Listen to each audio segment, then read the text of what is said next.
Episode 14. Submitted by Cal, Boise, Idaho. 43. Read exactly as submitted.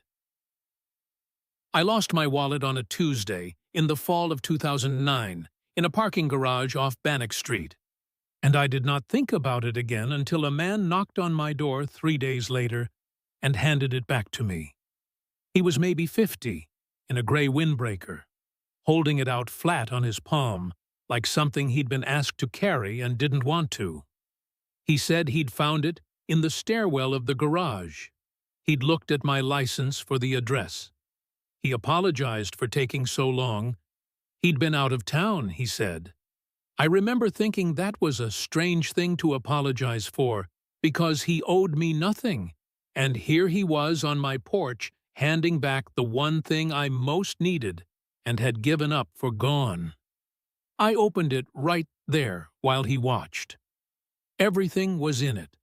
My license, both cards, the punch card for the coffee place, 2 stamps off from free, and the cash. I had lost it with $40 in it. I was sure I'd stopped at the ATM that morning and taken out 2 20s. There was 100 in it now. 3 20s, 4 10s. $60 more than I had ever put in. I said something about it. I said, "This isn't right. There's more in here than there was." And he shrugged, the way you shrug at weather, and said, "Money's money. Easy to lose track. I must be misremembering the 40. And then he was going back down my steps before I could offer him a reward, or a coffee, or even ask his name.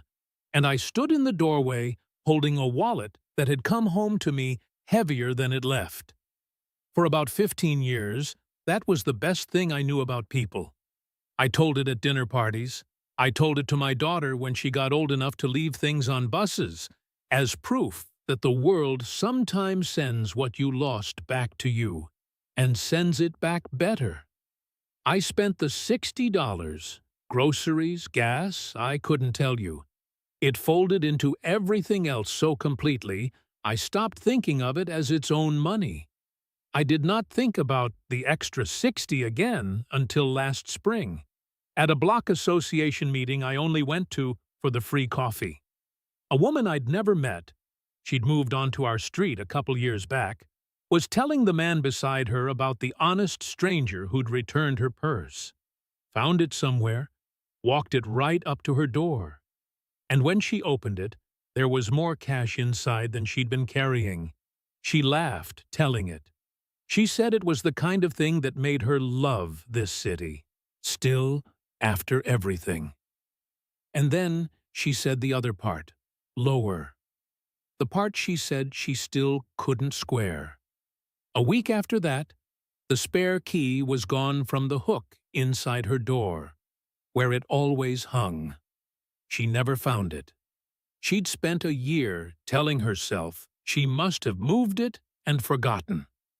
I drove the 4 blocks home, and I sat in my own driveway a while with the engine off, because nothing ever happened to me. That is the whole of it, and it is the part I cannot put down. A man came to my door 15 years ago and gave me back my wallet with $60 extra folded into it, and nothing ever happened to me afterward. Nothing at all. And I have spent 15 years telling every person I love that this is a story about how good people can be.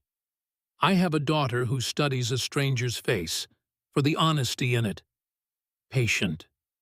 Giving them the benefit, exactly the way I taught her to. Because of a man on our porch in 2009, I never once changed the locks on that house. I still live in it. And I keep coming back to the $60, turning it over, because I understand now that it was never a gift. It was a price. And it was cheap. And what it bought was that I would never look too closely at how a stranger came to know my door. I took it. I was grateful. And I have never been able to find where in this house it finally went.